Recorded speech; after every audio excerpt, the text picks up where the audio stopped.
So next I'd like to bring up Anjali and Dr. Wheeler. Yeah, come on up. Wonderful. So it's great to introduce, so whoever's going to speak first, go ahead and pop this on yourself. You're going to speak first. Okay, so Anjali Sadhwani and Ann Wheeler are they're two wonderful women who are incredibly both passionate and compassionate for children with Angelman syndrome. So it's your first time here, is that right, for both of you? So we're so honored to have them both here.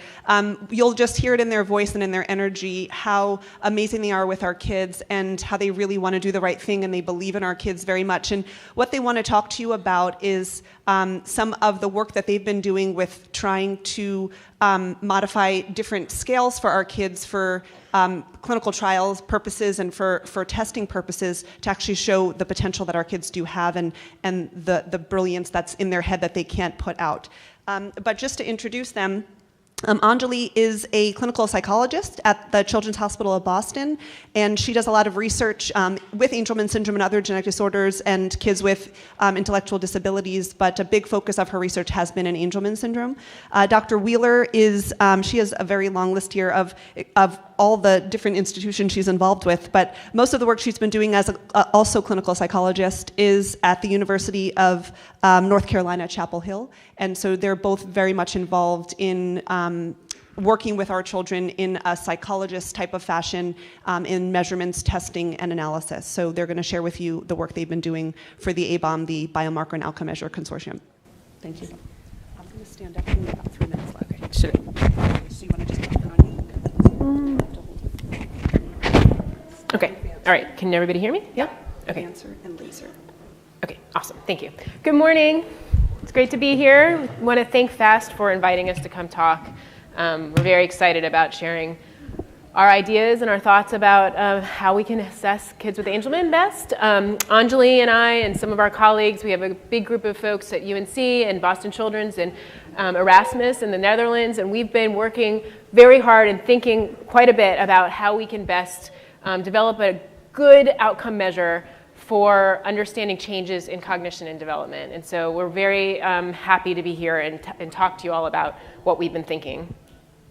Okay, so the structure for our talk this morning is I'm gonna spend a little bit of time going over just broadly why do we even want to measure development and cognition, and when we are assessing that, what is it that we're looking for? So that just to give a context for why we're doing what we're doing. And we're going to talk a little bit about why we have chosen the Bayley as our primary measure and what the problems are with using the Bayley, and I'll tell you about what the Bayley is if you don't know. And then Anjali is going to take over from there and talk about a project that we're working on with some funding from FAST and the Angelman Syndrome Foundation at ABOM to address some of the big issues that do exist with the Bayley to try to make this an even better measure. Okay, so a big caveat, we're going to talk about tests, we're going to talk about assessments, and we as psychologists are trained to know that tests are not the end-all and be-all.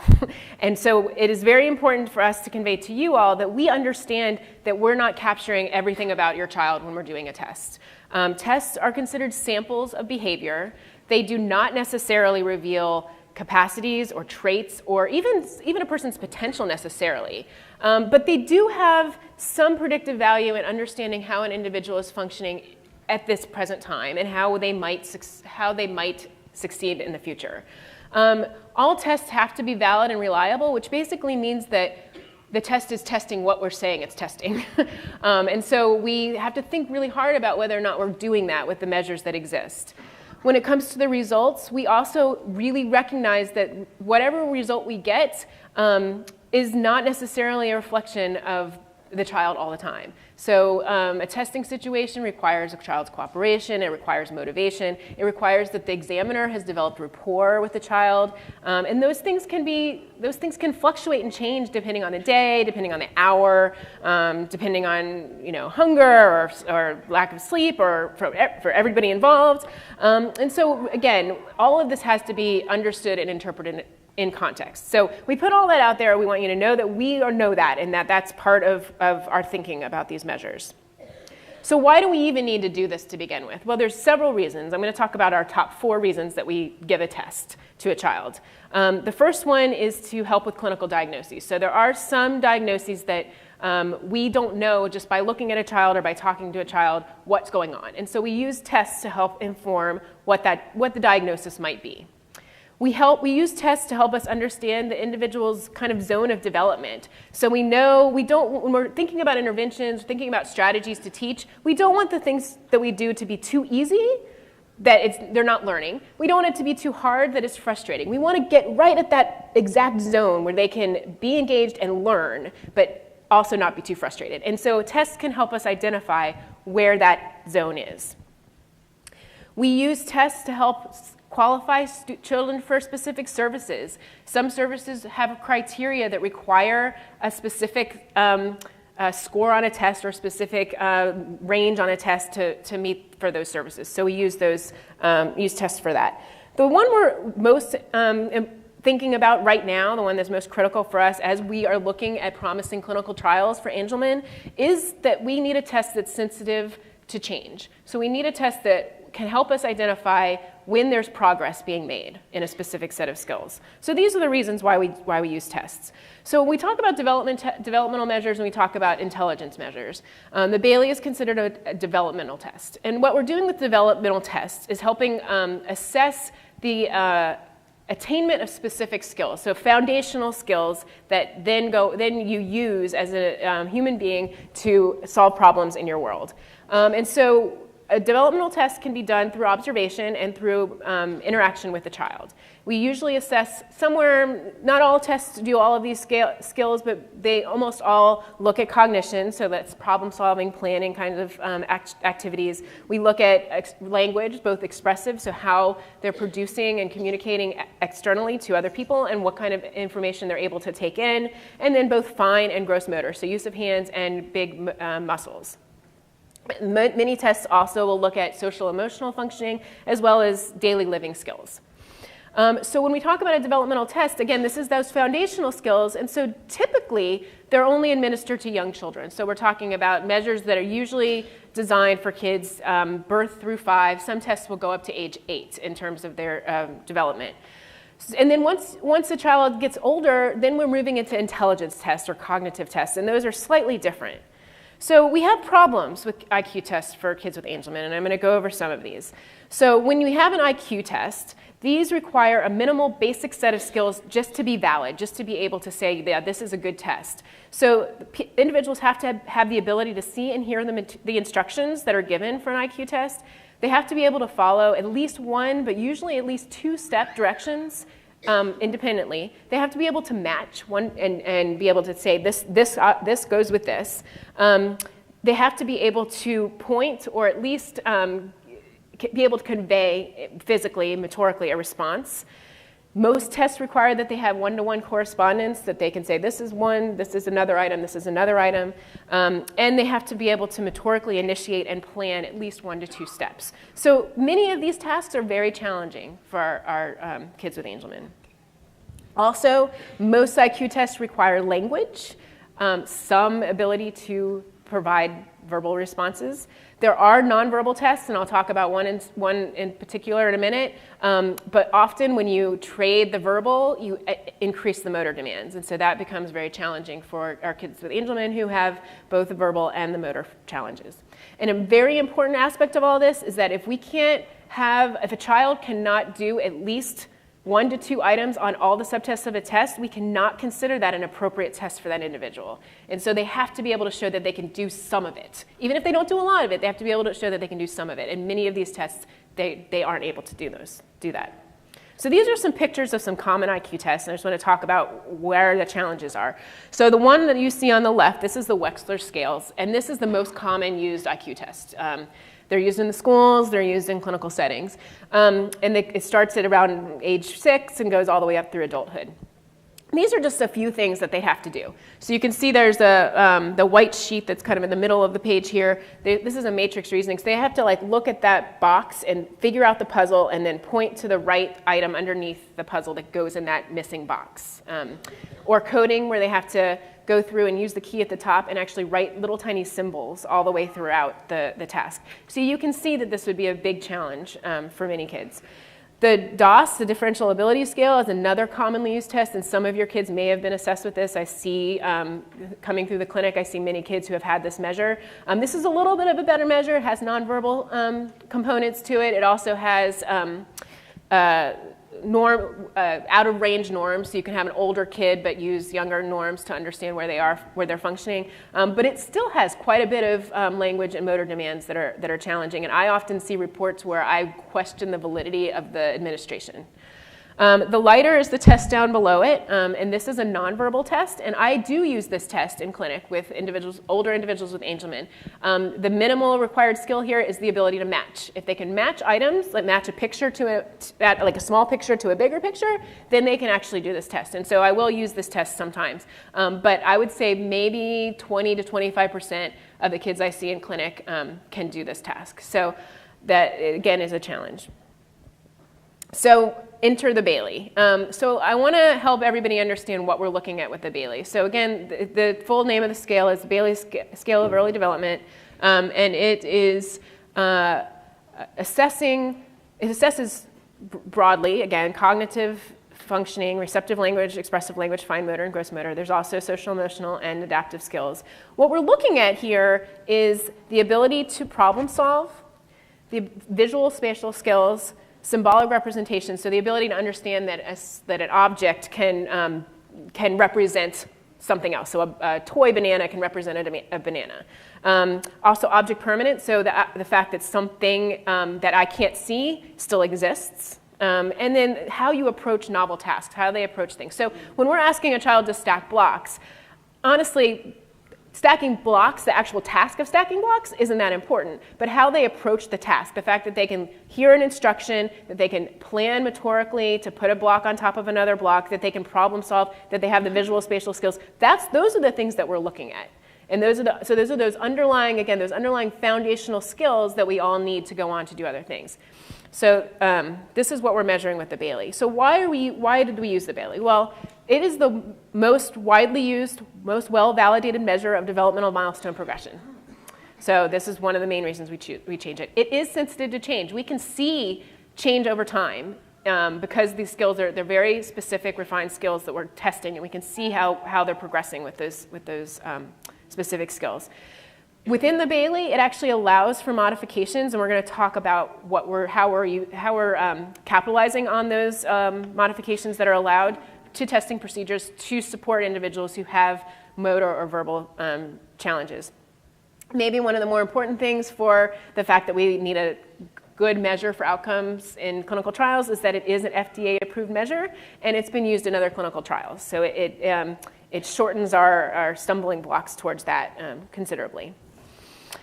The Bayley does not rely heavily on verbal skills or motor planning. A really important thing, so Anjali and I, between the two of us, we've probably assessed well over 200, probably 250 kids with Angelman using the Bayley. Not one kid that I've ever tested has not been able to do items on the Bayley. So we can get all of them to do some items on the Bayley, and that's really important because, like I said, if you can't get on these other tests, if they can't do it, we can't call it a valid test, okay? And also, it's been used in many, many studies within kids with Angelman. It's been used in clinical settings with kids with Angelman. And so we have the opportunity to, again, capitalize on that as well to provide a basis for comparison. So you can say, this particular child with Angelman, how do they compare to other kids with Angelman? Not just how do they compare to typically developing kids, which we know is we're not going to provide us great information. Okay, so having said all that, we also are very well aware that there are some major problems with using the Bayley in this population. So while this is much better than IQ tests, there are still verbal and motor demands that we feel penalize children with Angelman, and we're going to talk about how we're addressing that in a second. A big issue we know for many parents is that this is a developmental measure, and we are using it with kids who are much older than 5, or actually this test goes up to almost 4. So there are developmentally inappropriate items on it. We know this. We know that having an older individual play with toys that are designed for younger children doesn't feel good. We know this. And so we are trying to think about ways to help compensate for that. But again, we're not looking necessarily at the actual use of the toy. We're looking at the underlying approach to the task. That is what's most important. Relatedly, this test does not provide standardized scores for older kids. And so we've had to rely on age equivalence, which also kind of feels bad, and we're not super thrilled about that as an option. So we're looking at other ways to do this. We can use raw scores, and we can see how those raw scores change over time. Again, we also want to think about, can we develop a set of scores that are specific to the Angelman population, so we're not relying on comparison to other kids. And this test doesn't necessarily reflect day-to-day functioning. And this is where it's really important, where we really rely on parents. So if you go to a clinic, if you're in a natural history study, if you're participating in any component where we're actually using the Bayley or another measure to assess cognition, almost always we will also ask you about day-to-day skills. We will give you, typically what we're using is called the Vineland. It's a big, thick book, and it asks about all kinds of day-to-day skills that your child can and can't do. And that's where you all have the opportunity to tell us, yes, this is what my child can do and what they can't do, and here's, and then we can think about how does that reflect back on what we're seeing with the Bayley. So we try to always get, but we almost always get both. I think there's very rare occasions where we don't. So please make sure that you're thinking carefully and filling out those forms when we offer them to you. Okay, so I'm going to turn this over to Anjali, where she can talk a little bit more about what we're thinking about and how we're trying to improve the use of the Bayley.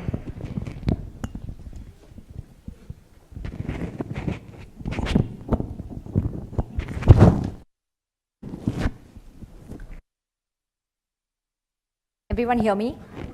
Okay, perfect. Thanks, Ann, that was great. So what I'm going to be talking about is what are we doing to improve the Bayley situation. We know, we acknowledge that the Bayley has limitations. So what we have done is that we've gotten researchers, clinicians, psychologists, speech and language pathologists from 3 centers who've had extensive experience using the Bayley with your kids, with our kids, and we've got them all together, and we are thinking about how we can improve it. And we've come up with 3 initiatives. I'm going to briefly outline the 3 initiatives here and then talk about it in detail later. The first one is we are pooling together data from 3 sites, Boston Children's Hospital, UNC, and Erasmus Medical Center in Netherlands, to look at the data and to identify patterns of responding in individuals with AS. Our second initiative is that we're trying to standardize the instructions and adaptations to administer children with AS. And our third one is piloting the Bayley Special Needs Edition with this population. So I'm going to talk about first the item level analysis. What you get when you see a Bayley score is basically a raw total score on the cognitive scale, the receptive language scale, the expressive language scale. What we've done here is we've pooled together each individual's item response to each item on each scale, and we're comparing it across scores. So we've taken all the 91 items of an individual and seeing it, how does it work at UNC, how does it work at Boston Children's, how does it work at Erasmus. What we want to see is the proportion of children who are able to complete individual items. What are some of the easy items for these children? What are some of the difficult items for these children? Are these items sufficiently able to differentiate between individuals? Is the score that we're getting, is it a stable score? Are there lots of Gutman errors? Are there children actually doing harder items and then failing on the easier items? And then we're trying to identify patterns based on subtype. How do the deletion kids compare to the non-deletion kids? If kids have come back for more than one evaluation, we're also trying to see consistency in performance across scores and to see which items they actually change in. So I'm not going to present all the details of our analysis, but what I want to show you is the proportion analysis of our cognitive scale. So the proportion analysis is how many individuals can complete the item. 1.0 means all individuals can complete the item. If you look at this graph, you can actually see there's a substantial number of individuals with AS can complete at least 10, 15 of these items, and then as the items get difficult, the proportion reduces. To see that we can get all individuals to complete at least some of the items in the Bayley is reassuring, because that does not happen with any of the tests that Anne talked about. Our second initiative is standardizing accommodations for children with AS. We know that the children can perform much better, And we know that their motor impairments and ataxia are influencing some of their performance. And so we're trying to create adaptations. The Bayley allows for those adaptations, but there are two caveats. One, the adaptations we do should still let the item measure what it's supposed to measure. And the adaptations that we do should be within the parameters of what the test developers say is valid. We also want to realize that these accommodations need to be standardized, that across different centers, every clinic needs to use the same accommodations. So what we did is we had an expert retreat on July 11th and July 12th for 2 days during the ASF conference. And besides the teams at UNC, Boston Children's, and Erasmus, we called experts who are the gold standard in Bayley testing, who's Katty Gustafson. She's actually the new consultant for the Bayley 4. David Hessel, who develops novel outcomes for children with neurodevelopmental disability. Linda Visser, who's actually developed the Bayley Specialneeds edition, which I'll talk about. And Selma Ruiter, who's translated the Bayley into Dutch. And we invited them, and we spent hours discussing items, talked about how it plays out with our kids, what items are easy, what are some of the challenges. And we came up with lots of accommodations and threw it out to them and said which of them are acceptable. So based on that, we came up with detailed specific guidelines regarding the administration. We've talked about position and placement of object. Where should the examiner see? How often should the object be placed close to the child, and when should it be taken away? When you see the piggy bank, we've talked about providing stabilization so that the examiner actually holds the piggy bank so the kids can just focus on putting the coins in the bank. We've talked about providing elbow support on items on the pegboard so the child's hand is not shaking while he's holding the peg. We know our kids have challenges in pointing. When you show them a book and you say, where's the ball? And they can't point to it, we can give them credit. But what we've decided that if we can clearly see where they're looking, we will give them credit. We've also talked about we talked extensively about scoring start point and end points.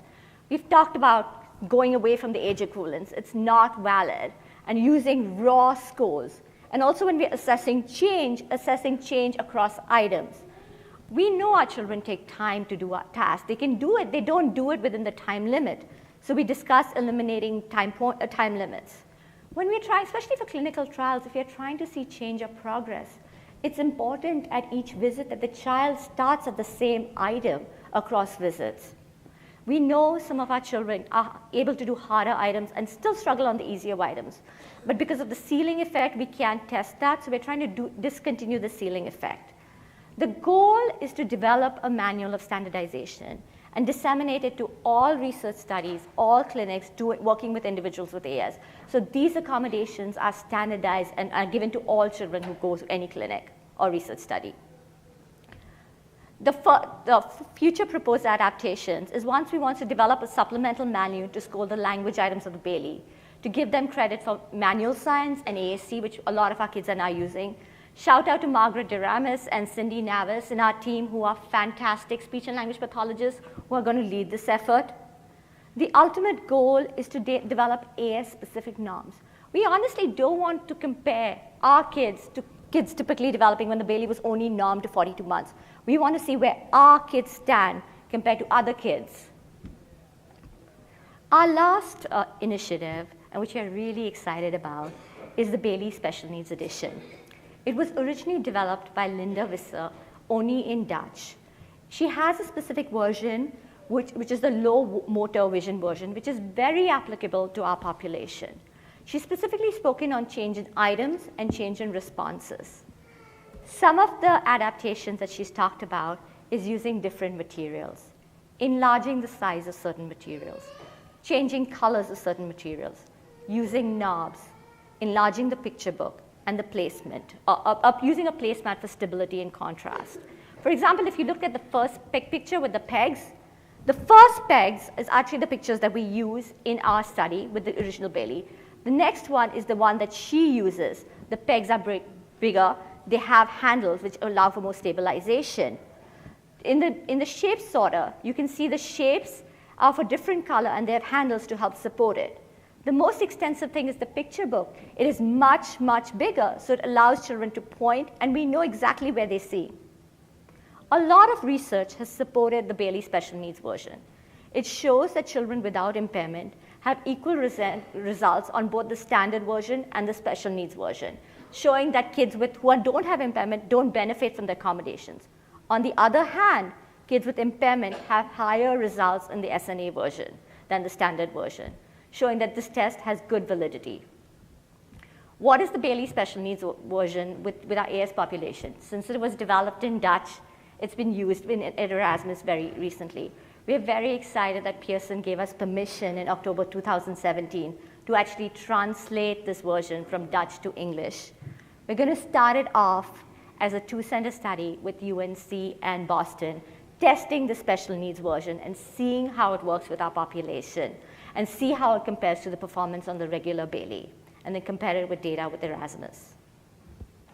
So our next steps are completing the analysis for the pre-existing data, finalizing the manual and making sure it's disseminated across different studies, including the FDA natural history study, pilot the Bayley Special Needs edition at UNC and BCH, and assess its usefulness for our children.